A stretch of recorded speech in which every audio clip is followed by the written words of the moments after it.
नमस्कार दोस्तों, जैसे जैसे लोकसभा चुनाव करीब आ रहे हैं, जैसे जैसे इंडिया गठबंधन वजूद में आ रही है, वैसे वैसे राहुल गांधी भारतीय जनता पार्टी और प्रधानमंत्री नरेंद्र मोदी पर अपने हमले तेज और उग्र कर रहे हैं। नतीजा यह है कि भारतीय जनता पार्टी भी निहायत ही उग्र अंदाज से उन पर हमलावर हो रही है।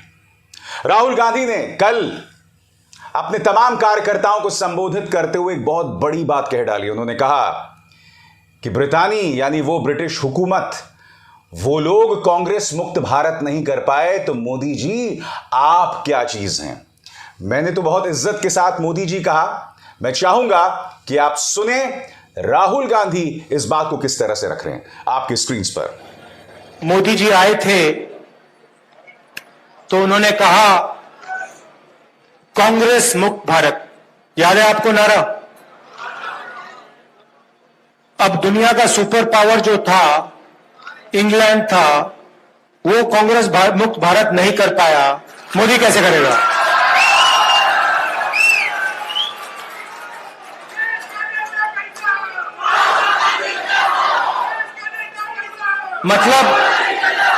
मतलब जो दुनिया का सुपर पावर था, जो आज अमेरिका है, उस समय इंग्लैंड था, वो कांग्रेस को मिटा नहीं पाया, उल्टा कांग्रेस ने उसको मिटा के बाहर भगा दिया। और मोदी जी सोचते हैं कि उनका और अदानी जी का रिश्ता कांग्रेस को मिटा देगा। मतलब सोचते हैं कि अदानी जी का पैसा कांग्रेस पार्टी को मिटा सकता है। दोस्तों, राहुल गांधी ने बात मुंबई में कही, जहां पर इंडिया गठबंधन की तीसरी बैठक जो है वो संपन्न हुई है। आप जानते हैं इससे पहले पटना में हुई थी, उसके बाद बेंगलुरु और अब मुंबई। और गठबंधन की इस बैठक के बाद एक बहुत ही कड़ा संदेश दिया गया है। एक ऐसे वक्त जब संसद का विशेष सत्र बुलाया जा रहा है दोस्तों, 5 दिन का विशेष सत्र होगा, जहां पर अहम मुद्दों पर चर्चा करने के बजाय कई किस्म के शिगुफे छोड़े जा रहे हैं। यह कहा जा रहा है कि एक राष्ट्र एक चुनाव हो जाएगा, यानी कि 5 साल में सिर्फ एक चुनाव, न सिर्फ राष्ट्रीय बल्कि विधानसभा चुनाव भी उसी के अंतर्गत हो जाएंगे। यह कहा जा रहा है यूनिफॉर्म सिविल कोड आएगा, यह कहा जा रहा है कि महिला विधेयक आएगा। तमाम चीजें यहां पर बात की जा रही हैं दोस्तों हवा में, मगर अब तक वो 5 दिन का सत्र क्यों नहीं बुलाया गया है, उसकी कोई चर्चा नहीं है। राहुल गांधी उग्र हैं और भारतीय जनता पार्टी पलटवार कर रही है। आपकी स्क्रीन पर माननीय आपकी स्क्रीन पर माननीय रविशंकर प्रसाद, जो बात बात पर लोगों का इस्तीफा मांग लेते हैं, उन्होंने राहुल गांधी को चाइनीज प्रवक्ता बता दिया, चीन का एजेंट तक करार दे दिया। यानी कि वही घिसी पिटी राजनीति, और भारतीय जनता पार्टी इस घिसी पिटी राजनीति से बाहर कभी नहीं आ सकती। मगर आज मैं रविशंकर प्रसाद से कुछ बातें पूछने वाला हूं। सीधी बातें हैं, जवाब तो देना पड़ेगा। सबसे पहले सुनिए रविशंकर प्रसाद क्या कहना है। राहुल गांधी जी, क्या आप चीन के प्रवक्ता हो गए हैं क्या? और यह बात हम बड़ी जिम्मेवारी के साथ बोलना चाहते हैं। Mister Rahul Gandhi, have you become the spokes person of the Chinese establishment? और यह बात मैं बहुत जिम्मेवारी से कहना चाहता हूं। रविशंकर प्रसाद जी, आपकी आदत हो गई है कि जिससे आप इत्तेफाक नहीं रखते उसे चाइनीज एजेंट बता देते हैं, उसकी देशभक्ति पर सवाल खड़ा करते हैं। मैं आज आपके सामने कुछ तथ्य रखने वाला हूं दोस्तों। लेह लद्दाख, आप जानते हैं, जहां सारा भारत और चीन के बीच में टकराव हुआ। आप जानते हैं लद्दाख में चीन के साथ LAC जो है वो करीब 775 किलोमीटर लंबी है। लेह की जो सुपरिंटेंडेंट ऑफ पुलिस है, जिनका नाम PD नित्या है, उन्होंने बाकायदा इस साल की शुरुआत में फरवरी में DGP कॉन्फ्रेंस में एक पेपर जारी किया था, और उस पेपर में बहुत शॉकिंग बातें हैं दोस्तों। उस पेपर को बुनियाद बनाकर फरवरी 2023 में सुशांत सिंह ने यह रिपोर्ट की थी फ्रंटलाइन के लिए दोस्तों। और इसमें क्या कहा गया है आपकी स्क्रीन पर, इसमें लिखा गया है कि सितंबर 2021 तक काराकोरम पास तक लेह के जिले के जो बड़े बड़े अधिकारी थे वो आसानी से वहां तक जा सकते थे। काराकोरम पास तक जाने में कोई रोक नहीं थी। मगर उसके बाद आर्मी ने कई चेक पोस्ट लगा दिए दौलत बेग ओल्डी में। और वो चेक पोस्ट क्यों लगाए? क्योंकि एलएसी के उस तरफ चाइना ने कुछ सीसीटीवी कैमरे लगा दिए थे। चाइना इस बात का मुआयना कर रहा था कि भारत की तरफ से घुसपैठ तो नहीं हो रही है। मगर हुआ क्या दोस्तों? पीडी नित्या की इस रिपोर्ट के मुताबिक, जो कि फ्रंटलाइन की इस रिपोर्ट में है, उसमें यह कहा गया कि चाइना के उन सीसीटीवी कैमरा की वजह से हुआ यह कि जिन जगहों में हम बहुत आसानी से जा सकते थे वहां पर हमारा जाना वर्जित हो गया। सवाल यह किया जा रहा है कि भाई कहीं चाइना नाराज ना हो जाए या चाइना भारत की तरफ से इसे आक्रमणकारी कार्रवाई ना देखे, इस वजह से अब हम उन जगहों पर नहीं जा सकते जहां हम पहले जा सकते थे। और दोस्तों, यह बात कोई और नहीं, लेह की एसपी पीडी नित्या कह रही हैं। वो क्या कह रही हैं कि कुछ इलाकों में जहां हम पहले जा सकते थे वहां अब नहीं जा सकते। अब नतीजा यह हुआ है कि वो इलाके बन गए हैं बफर जोन। बफर जोन क्या होता है दोस्तों? वो इलाके जहां ना भारत कदम रख सकता है ना चीन कदम रख सकता है। मगर इसका नुकसान किसको हुआ? भारत को हुआ, क्योंकि जिन इलाकों में हम बहुत आसानी से जा सकते थे आपने वो बफर जोन बना दिए। और आप जानते हैं पीडी नित्या ने अपनी एक रिपोर्ट में एक और शॉकिंग बात कही है। अंग्रेजी में है, मैं फिर इसका हिंदी में अनुवाद करूंगा। To avoid the PLA's objection since 2014 the army has barred the Rebos the nomadic community of Changthang region from grazing in areas close to LAC। खुद पीडी नित्या कहती हैं कि साल 2014 से आर्मी ने वहां पर एक जो समुदाय है जिनका नाम है रेबोज, जो कि चांगथांग इलाके से हैं, वो अब अपने जानवरों को चराने नहीं ले जा सकते। आर्मी ने उन पर मनाही लगा दी है। अब आर्मी ने फैसला क्यों किया और यह फैसला किसकी तरफ से आया? जाहिर सी बात है, यह फैसला जो है वो आया है मोदी सरकार की तरफ से, क्योंकि 2014 से आप जानते हैं सत्ता में कौन है। मगर सबसे बड़ी बात, जिस बात का जिक्र पीडी नित्या अपनी रिपोर्ट में कर रही हैं कि काराकोरम पास तक आसानी से लोग जा सकते थे, अब जाने से मनाही है। तो रविशंकर प्रसाद मेरे सवाल का जवाब दें कि जब हमारे 21 जवान शहीद हो जाते हैं, बावजूद उसके प्रधानमंत्री नरेंद्र मोदी अपनी जुबान से चाइना का नाम नहीं लेते। हमारे 21 जवान के शहीद होने के बावजूद इस वक्त चीन के साथ जो हमारा व्यापार है, बिजनेस है, वो तमाम रिकॉर्ड्स तोड़ रहा है और यह व्यापार चीन के पक्ष में है। यानी कि इस व्यापार का ज्यादातर फायदा चीन को हो रहा है। और यही नहीं, पीएम केयर्स फंड याद है आपको? पीएम केयर्स फंड में कई चाइनीज कंपनी ने अपना योगदान दिया था। ये तमाम सवालात हैं। सिर्फ चीन के आक्रमणकारी रवैये पर सवाल उठाने से कोई चाइनीज एजेंट, कोई चाइनीज प्रवक्ता नहीं बन जाता। माननीय इस्तीफा प्रसाद जी, लेह की एसपी पीडी नित्या के इन सवालों का जवाब दीजिए। और पीडी नित्या एक और शॉकिंग बात कहती हैं। पीडी नित्या कहती हैं मोदी सरकार का जो ये रवैया है, जिसके तहत वो चाइना की PLA को नाराज नहीं करना चाहते, उसका नुकसान क्या हो रहा है? उसका नुकसान यह हो रहा है कि एक बहुत बड़ा खतरा बना हुआ है कि हम अपनी जमीन का एक हिस्सा खो दें। पढ़ के सुनाना चाहता हूं। It is not about restoring the status quo as it existed in Ladakh before the crisis became public in May 2020, but only about preventing further loss of territory। PD Nitya यहां यह कह रही है, यहां मुद्दा सिर्फ यह नहीं है कि जो जमीन हमने खो दी है उसे हम दोबारा हासिल कर दें। यहां खतरा यह बना हुआ है कि जो इस वक्त हमारी जमीन है उस पर कहीं चीन कब्जा ना कर ले, जो हो भी रहा है। मैं आज रविशंकर प्रसाद से पूछना चाहता हूं, अगर राहुल गांधी ने चीन के आक्रमणकारी रवैये पर सवाल उठाया है, जमीन कब्जाने वाले मुद्दे पर सवाल उठाया है, तो यह बताइए चीन के साथ हम लगातार बातचीत क्यों कर रहे हैं? अगर कोई समस्या नहीं है तो बातचीत क्यों हो रही है? तो कृपया किसी को बेवजह चाइनीज एजेंट बताना बंद करें और अपने गिरेबान में झांकिए, माननीय रविशंकर प्रसाद। बहरहाल मैं बात कर रहा था राहुल गांधी के आक्रामक रवैये की। राहुल गांधी यहां पर कह रहे हैं कि इंडिया गठबंधन हर कीमत पर चुनाव में बीजेपी को हरा कर रहेगी। सुनिए राहुल क्या कह रहे हैं। स्टेज पे जो नेता हैं, जो पार्टीज हैं, वो हिंदुस्तान के 60% लोगों को रिप्रेजेंट करती हैं। और अगर हम एक साथ मिलके चुनाव लड़ेंगे तो बीजेपी चुनाव जीत ही नहीं सकती है। और मुझे बहुत खुशी हो रही है कि जो हमारी पार्टीज हैं, जो हमारे नेता हैं, उनके बीच में जो रैपोर है, जो फ्लेक्सिबिलिटी है, वो गहरी होती जा रही है। और मुझे लगता है कि इंडिया अलायंस बीजेपी को चुनाव में आसानी से हरा देगा।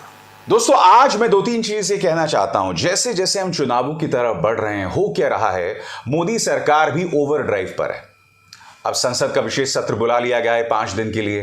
कायदे से इन 5 दिनों में 5 अहम मुद्दों की चर्चा होनी चाहिए, जैसे चीन का आक्रमणकारी रवैया, मणिपुर, खराब होती अर्थव्यवस्था, महिला पहलवानों के साथ जो बदसलूकी हुई, और देश में मुसलमानों पर जिस तरह से जगह जगह पर हमले हो रहे हैं। कायदे से इन 5 मुद्दों पर चर्चा होनी चाहिए ना। इन मुद्दों पर चर्चा नहीं होगी क्योंकि ये संगोल युग है, ये महाराजा का युग है।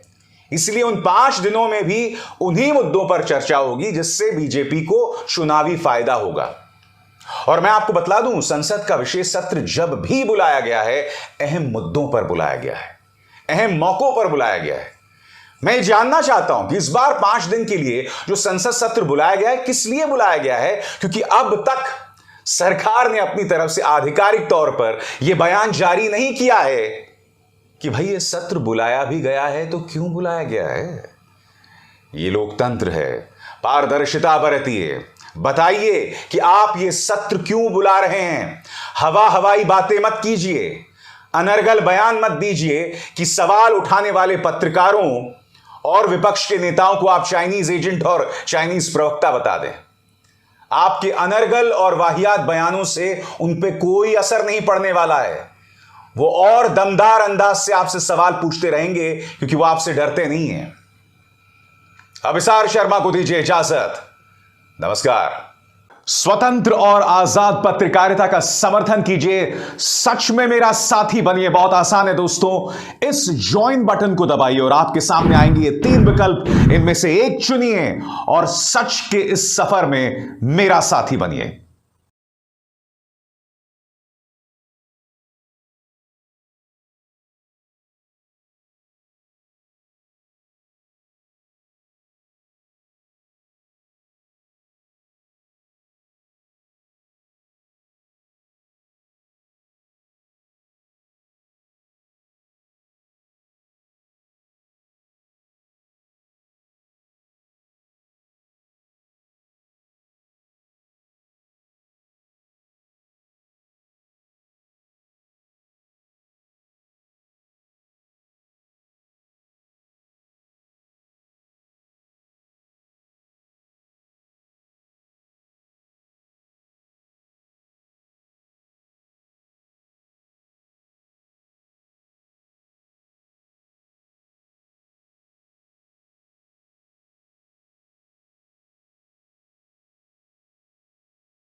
नमस्कार दोस्तों, जैसे जैसे लोकसभा चुनाव करीब आ रहे हैं, जैसे जैसे इंडिया गठबंधन वजूद में आ रही है, वैसे वैसे राहुल गांधी भारतीय जनता पार्टी और प्रधानमंत्री नरेंद्र मोदी पर अपने हमले तेज और उग्र कर रहे हैं। नतीजा यह है कि भारतीय जनता पार्टी भी निहायत ही उग्र अंदाज से उन पर हमलावर हो रही है। राहुल गांधी ने कल अपने तमाम कार्यकर्ताओं को संबोधित करते हुए एक बहुत बड़ी बात कह डाली। उन्होंने कहा कि ब्रितानी यानी वो ब्रिटिश हुकूमत, वो लोग कांग्रेस मुक्त भारत नहीं कर पाए तो मोदी जी आप क्या चीज हैं। मैंने तो बहुत इज्जत के साथ मोदी जी कहा। मैं चाहूंगा कि आप सुने राहुल गांधी इस बात को किस तरह से रख रहे हैं आपकी स्क्रीन पर। मोदी जी आए थे तो उन्होंने कहा कांग्रेस मुक्त भारत, याद है आपको नारा? अब दुनिया का सुपर पावर जो था, इंग्लैंड था, वो कांग्रेस मुक्त भारत नहीं कर पाया, मोदी कैसे करेगा?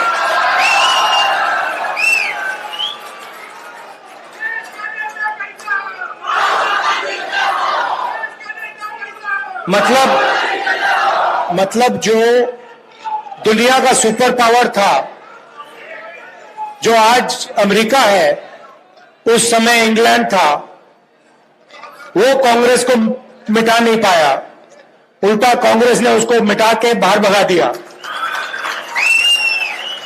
और मोदी जी सोचते हैं कि उनका और अदानी जी का रिश्ता कांग्रेस को मिटा देगा। मतलब सोचते हैं कि अदानी जी का पैसा कांग्रेस पार्टी को मिटा सकता है। दोस्तों, राहुल गांधी ने बात मुंबई में कही, जहां पर इंडिया गठबंधन की तीसरी बैठक जो है वो संपन्न हुई है। आप जानते हैं इससे पहले पटना में हुई थी, उसके बाद बेंगलुरु और अब मुंबई। और गठबंधन की इस बैठक के बाद एक बहुत ही कड़ा संदेश दिया गया है। एक ऐसे वक्त जब संसद का विशेष सत्र बुलाया जा रहा है दोस्तों, 5 दिन का विशेष सत्र होगा, जहां पर अहम मुद्दों पर चर्चा करने के बजाय कई किस्म के शिगुफे छोड़े जा रहे हैं। यह कहा जा रहा है कि एक राष्ट्र एक चुनाव हो जाएगा, यानी कि 5 साल में सिर्फ एक चुनाव, न सिर्फ राष्ट्रीय बल्कि विधानसभा चुनाव भी उसी के अंतर्गत हो जाएंगे। यह कहा जा रहा है यूनिफॉर्म सिविल कोड आएगा, यह कहा जा रहा है कि महिला विधेयक आएगा। तमाम चीजें यहां पर बात की जा रही हैं दोस्तों हवा में, मगर अब तक वो 5 दिन का सत्र क्यों नहीं बुलाया गया है, उसकी कोई चर्चा नहीं है। राहुल गांधी उग्र हैं और भारतीय जनता पार्टी पलटवार कर रही है।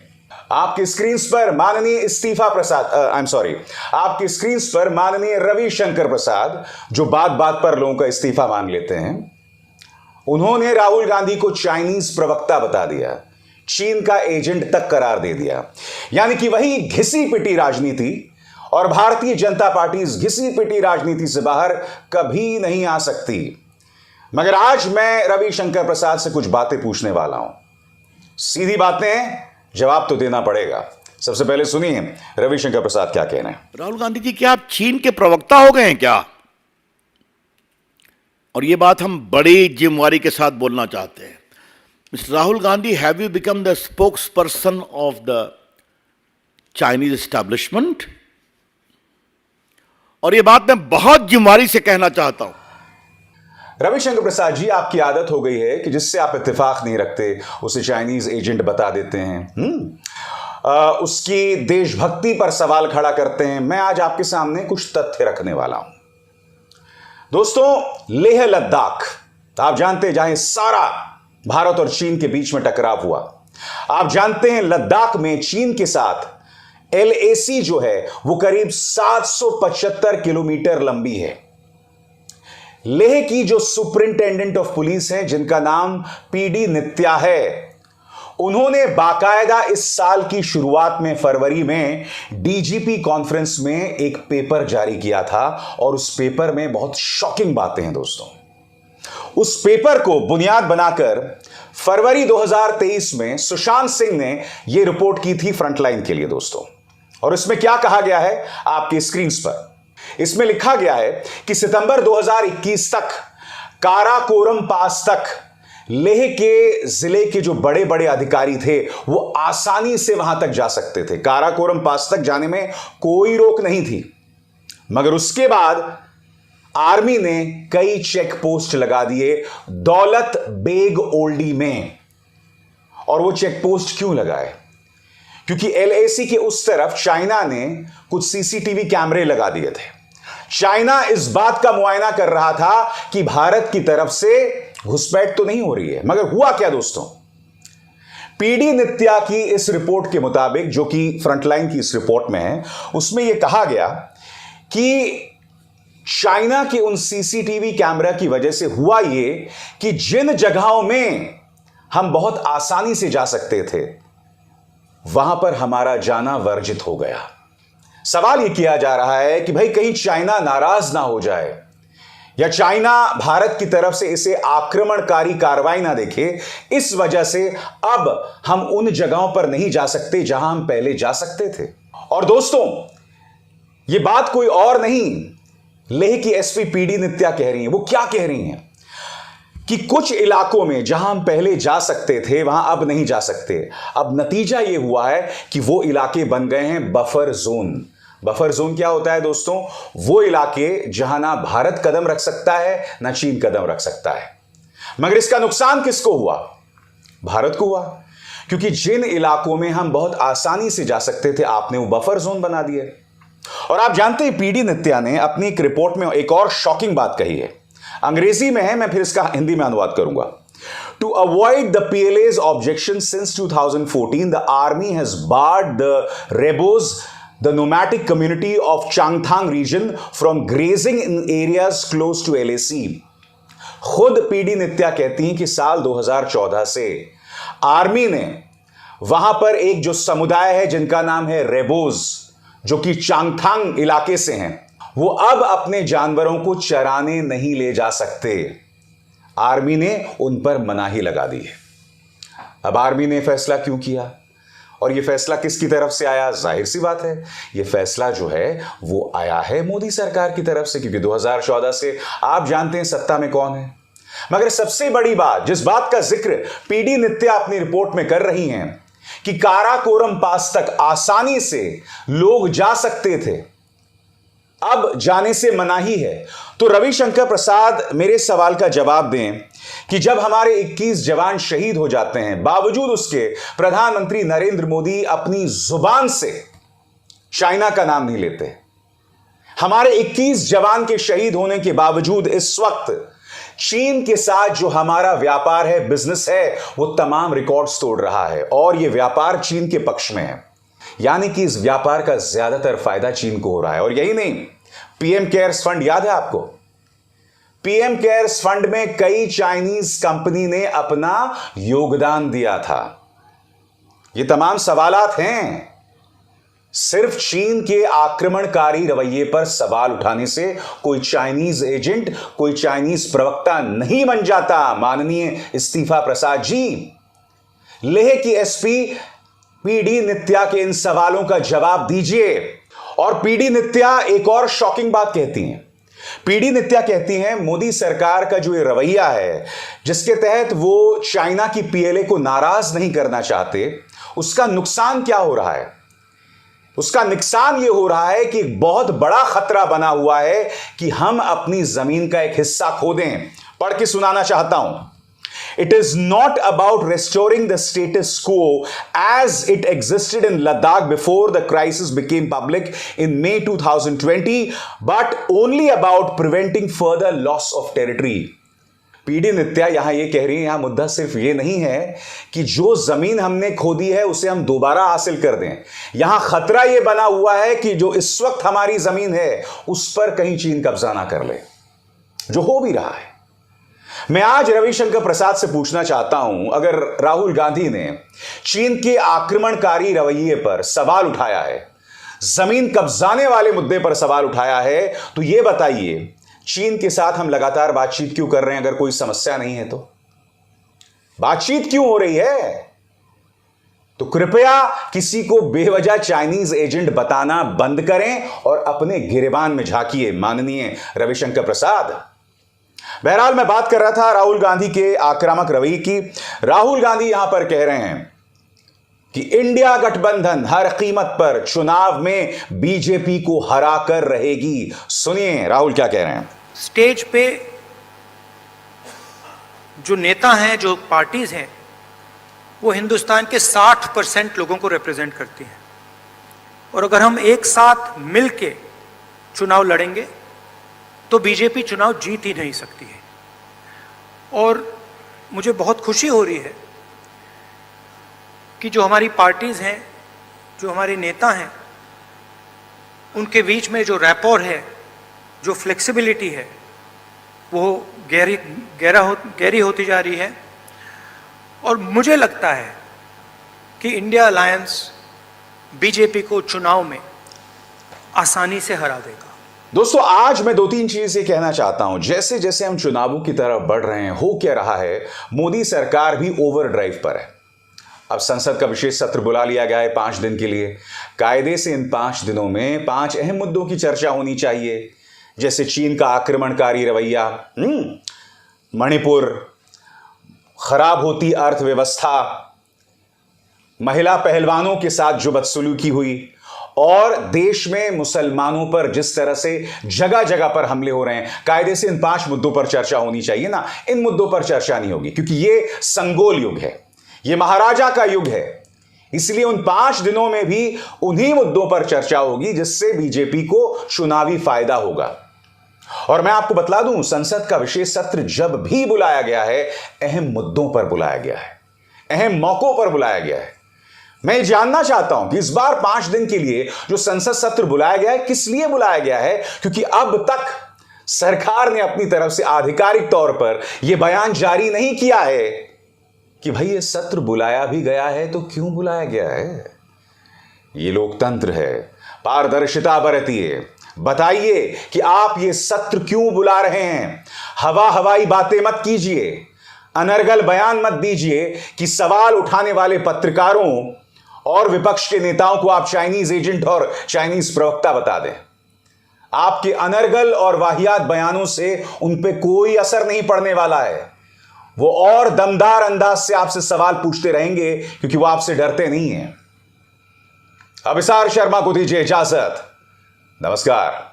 स्वतंत्र और आजाद पत्रकारिता का समर्थन कीजिए, सच में मेरा साथी बनिए। बहुत आसान है दोस्तों, इस ज्वाइन बटन को दबाइए और आपके सामने आएंगे ये 3 विकल्प, इनमें से एक चुनिए और सच के इस सफर में मेरा साथी बनिए।